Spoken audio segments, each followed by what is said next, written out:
오늘의 말씀 고린도전서 13장 8절부터 13절 말씀. 하나님 아버지, 화요일 아침 이 시간에도 주님의 은혜를 담아으로 주님 앞에 나오게 하시니 감사합니다.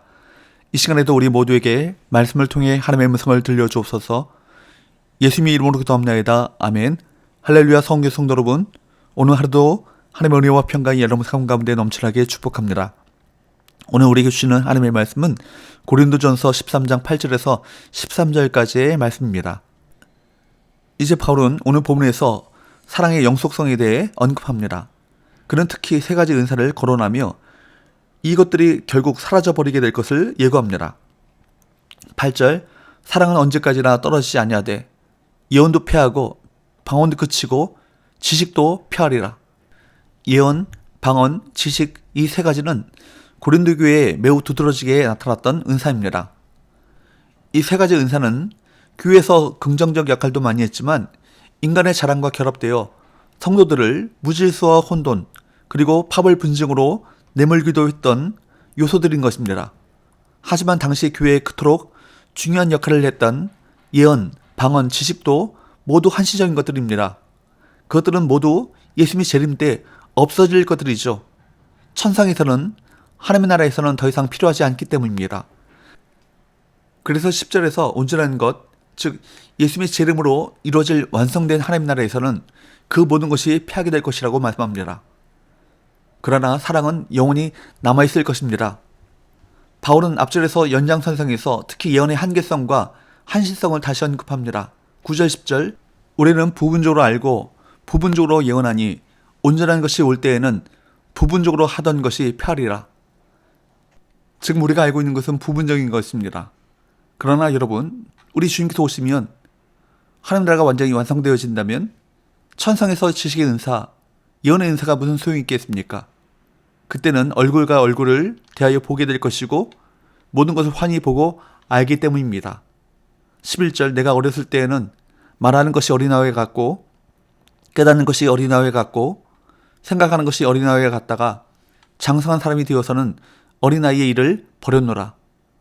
어린아이일 때의 말과 지식과 생각이 그때 잠깐은 유용하게 활용되겠지만 장성한 사람이 되면 버려지는 것처럼 예언과 방언과 지식도 지금 보기에는 대단해 보일지 몰라도 영원한 하나님 나라에 들어가면 버려질 것에 불과합니다.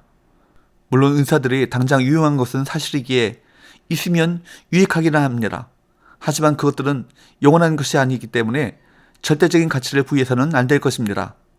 교회에서 직분을 받았다 해도 그것이 하나님 나라에서까지 유효한 것은 아니기 때문에 우리는 영원히 가치 있는 것을 더 추구해야 할 것입니다. 12절, 우리가 지금은 거울로 보는 것 같이 희미하나 그때에는 얼굴과 얼굴을 대하여 볼 것이요 지금은 내가 부분적으로 아나 그때는 주께서 나를 아신 것 같이 내가 온전히 알리라. 바울은 인사의 한계에 대해 부분이라고 하는 말로 표현하고 있는데 이 단어는 조각이라는 의미를 가지고 있습니다. 곧 은사가 아무리 대단해 보이고 위대해 보여도 온전한 하나님 나라에 비한다면 한 조각에 불과하다는 것입니다. 거울로 보는 것 같이 희미한 것입니다. 이는 당시 고린도의 그 주요 생산품이었던 청동거울을 떠올리게 합니다. 아무리 뛰어난 기술자가 만든다고 해도 지금의 유리 거울처럼 선명하지 않을 뿐만 아니라 상이 왜곡되는 부분도 있었습니다. 그래서 세밀하게 보기보다는 희미한 형태로 자신의 얼굴의 윤곽만을 확인할 뿐이었죠. 즉 방언이나 예언으로 가르치거나 전하는 지식은 청동거울에 비친 모습을 보듯이 어느 정도의 흐릿함과 왜곡을 피할 수 없다는 것입니다. 하지만 예수님의 재림으로 이루어지는 하나님 나라에 들어가게 되면 어떻게 될까요? 그때는 주께서 나를 아신 것 같이 내가 온전히 알리라. 주님을 얼굴과 얼굴을 대면하여 보기 때문에 왜곡이 있을 수 없죠. 하나님 나라에서는 당연히 하나님의 진리와 뜻도 분명히 알 수 있기 때문에 방언이나 예언의 은사가 더 이상 필요하지 않게 됩니다. 결국 영원한 것은 무엇일까요? 예언과 방언과 지식 등의 그런 은사가 아니라 믿음과 소망과 사랑인 것입니다. 13절, 그런즉 믿음, 소망, 사랑 이 세 가지는 항상 있을 것인데 그 중에 제일은 사랑이라. 믿음은 예수 그리스도의 십자가와 부활을 통해 죄인에게 구원을 주시는 하나님을 전적으로 의지하는 것을, 소망은 구원의 완성을 바라보며 미래를 향해 나아가는 것을, 사랑은 그리스도의 십자가 은혜에 감격하여 하나님을 사모하고 이웃에게 자비와 인애를 나타내는 것을 의미합니다. 믿음과 소망과 사랑은 방언이나 예언처럼 언젠가 사라지는 것이 아니라 영원히 지속되는 것입니다. 방언과 예언은 부분적인 것이지만 믿음과 소망과 사랑은 그 자체로 온전한 것이고 신자들에게 절대적으로 필요한 것입니다. 그렇습니다. 방언이나 예언이나 지식과 같은 은사는 너무나도 귀한 은사이고 소중한 은사이지만, 그러나 그럼에도 불구하고 예수 그리스도를 부분적으로 알 수 있게 하는 수단에 불과하죠.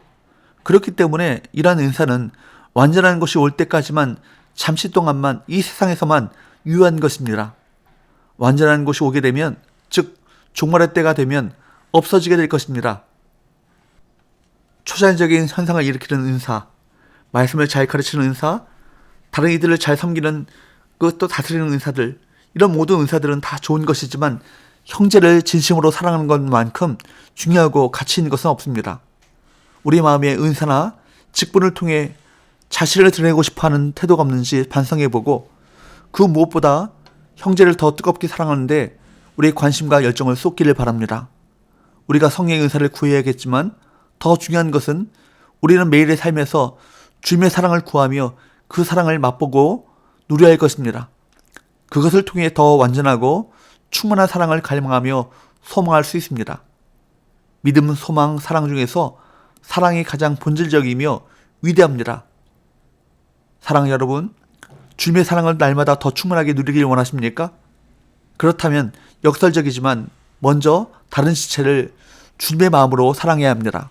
왜냐하면 우리가 서로 사랑할 때 주님의 희생적인 사랑을 경험할 수 있기 때문입니다.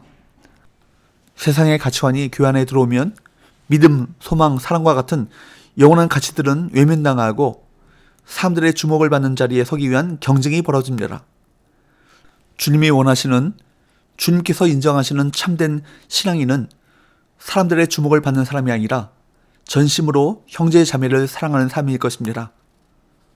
사랑을 실천함으로써 주님의 모습을 온전히 드러내는 성도들이 되시기를 바랍니다. 기도합시다.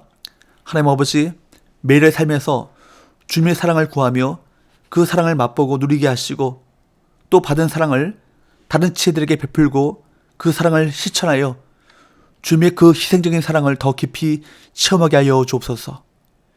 예수님의 거룩하신 이름으로 기도합나이다. 아멘.